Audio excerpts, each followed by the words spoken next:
fundamentalmente porque, fíjese usted que en la primera lectura nosotros nos abstuvimos, tomamos la decisión de solicitar la abstención a los fines de poder evaluar en un trabajo conjunto, que usted le conta, presidente, me han visto en todas las comisiones, y en cada comisión donde fue un ministro, escuchar atentamente cuáles eran las acciones, cuáles eran las aplicaciones, cuáles eran los rubros, los programas. Y nosotros en la primera lectura, al momento de la abstención, hemos solicitado algunas modificaciones al presupuesto, básicamente a dos leyes, la ley propia del presupuesto y a la ley impositiva, básicamente, aunque la modificación de la ley tributaria tenía algunos aspectos menores, pero básicamente la impositiva. Nosotros vemos realmente con cierta preocupación que en esta legislatura se discuta un presupuesto desde estos niveles de abstracción. Porque yo creo que alguna vez se debería modificar esto que tradicionalmente se aplica como criterio, que es tomar las pautas nacionales, tomar las pautas con las cuales los gobiernos nacionales llevan a las legislaturas o al Congreso de la Nación pautas de la macroeconomía fiscal, porque me parece que pone a las provincias en un alto nivel de error, digamos, y de riesgo. Porque nosotros el año pasado hablamos de que diseñar un presupuesto en función de una inflación cuyas variables económicas no iban a concurrir, porque no estaban dadas las condiciones ni de seguridad jurídica para que inviertan, porque estaban hablando justamente de un proceso, de un déficit primario que esté en cero, y eso llevaba necesariamente a un presupuesto de ajuste. Después, con posterioridad, vino el acuerdo con el Fondo Monetario Internacional y el proceso de achicamiento de las políticas públicas del Estado Nacional. Por eso, yo por ahí me cuesta entenderlo, si no es en clave política, que todas las variables que tome este presupuesto de la provincia están tomadas del presupuesto nacional. Se diseña un presupuesto provincial en función de todas esas variables, en particular de un tipo de cambio que no lo fija la provincia. Y ese tipo de cambio que no lo fija la provincia le afectó y le alteró y llevó por las nubes la deuda en dólares que tiene la provincia. Entonces digo, ¿cómo es posible que a nivel nacional el bloque que representa al gobierno de la provincia de Córdoba les haya acompañado el presupuesto Mauricio Macri, y aquí el bloque de Cambiemos que representa a Mauricio Macri no les acompañe el presupuesto del gobierno de la provincia de Córdoba, cuando en realidad está basado sobre las mismas variables de la economía. Este presupuesto es verdad, y lo dijeron los ministros, este presupuesto está diseñado en función de la crisis. A mí por ahí me cuesta entender cómo desde Cambiemos se desentienden de la crisis que existe en Córdoba, porque han aumentado notablemente la caída, digo, son cierres de pymes, cierres de pequeñas y medianas empresas, cierre de empresas, pérdida de puestos de trabajo. Yo no lo voy a aburrir con números, pero realmente son graves. Mientras tanto, nosotros votamos en su oportunidad en contra del pacto fiscal, porque ese pacto fiscal venía ya con esa matriz de pedirle a las provincias el esfuerzo de que también se sumen a este asunto de achicamiento del gasto público para lograr un déficit fiscal cero. Y eso implicaba necesariamente un ajuste.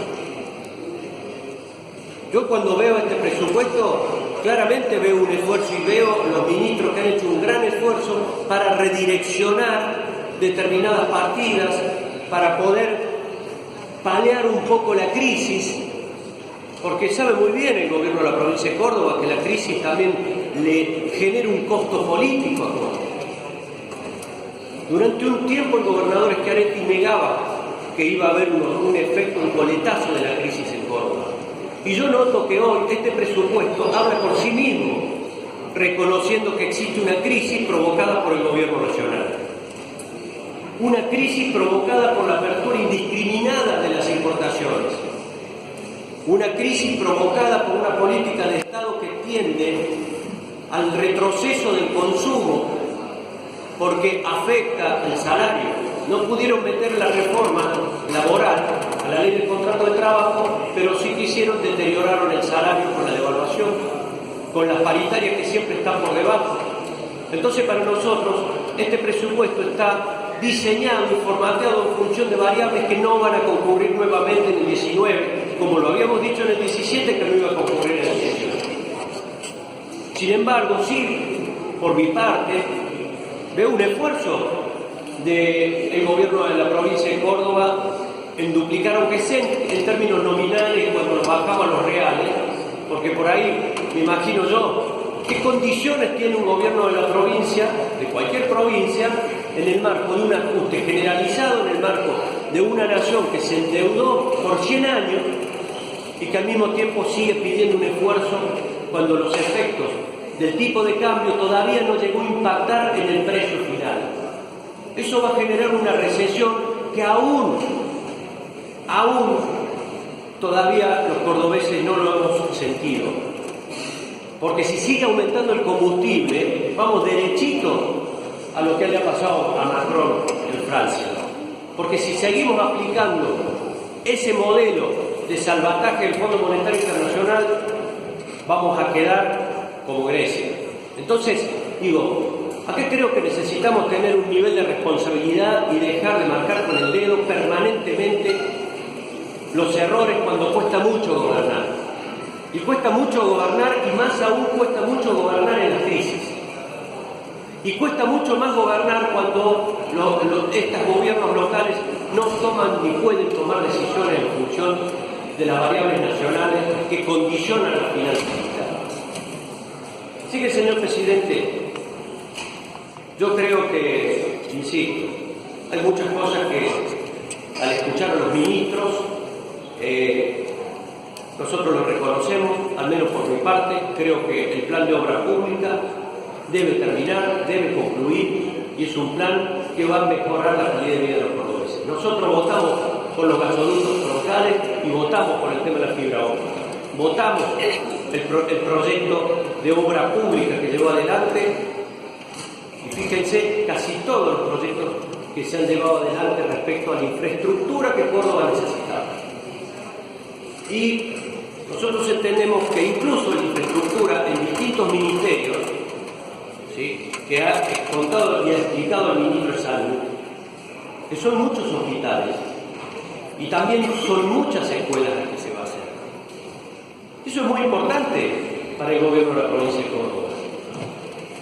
Ahora, yo pongo más la atención en ese presupuesto localizado, en la concreción de esas obras, más que en el diseño de un presupuesto que después yo creo que no sirve a los fines de poder verdaderamente tener un marco jurídico para llevar adelante la aplicación de muchos de los proyectos que son muy ambiciosos y positivos, presidente. Hay una reducción de partidas y transferencias para Córdoba en el 19 por parte del Gobierno Nacional, que son 3.600 millones menos en subsidio al transporte. Es mucho, ¿eh? Es mucho. No lo escuché a Cambiemos a decir cómo el gobierno de la provincia de Córdoba va a soportar esa cantidad de recursos que ya no vienen y que la mayoría de los municipios son los responsables del transporte. 2.500 millones ya no llegan a la provincia de Córdoba, ni el 30% será coparticipado a los municipios porque introspectivamente bajaron el Fondo Solidario de Toca. 1.500 millones tarifa social para la electricidad. Y uno, sin embargo, escucha y escuchó durante tantos años escuchó a dirigentes de Cambiemos criticar la política de subsidios del anterior gobierno nacional y que hoy tienen que hacer magia algunos gobiernos provinciales para poder suplir esos subsidios que ya no llegan, porque nos damos cuenta que esa política de subsidios era una política redistributiva de los recursos de los argentinos para los sectores que menos condiciones tienen para afrontar las crisis. Y el incentivo docente, 500 millones. Entonces, yo creo verdaderamente que han hecho un gran esfuerzo para diseñar un presupuesto en función de una crisis profunda que vive la República Argentina, pero insisto que es un presupuesto en función de variables que lamentablemente no van a volver a concurrir al 2019. Contarán con el acompañamiento de muchas acciones que lleva adelante distintos ministerios del gobierno de la provincia de Córdoba. Ahora bien, el marco jurídico en el cual se regula todo eso, insisto, son sobre variables que no se van a dar. No vamos a tener una inflación del 23%, ni tampoco del 34%. Si lo diseñamos en ese marco, en ese rango, vamos a ver deteriorado el salario de los trabajadores de una forma preocupante y compleja, señor presidente. Por eso, y reconociendo que han hecho el esfuerzo con el tema de la Comisión Provincial de la Memoria aumentando 3 millones, pero no nos alcanza. Hemos planteado en algunos otros puntos algunos aportes relacionados a bosques nativos y no han sido tomados. Pero en definitiva, estas son las razones que fundan la coherencia de este bloque para llevar adelante un voto en esta oportunidad y sin seguir repitiendo más, el voto del bloque Córdoba Podemos.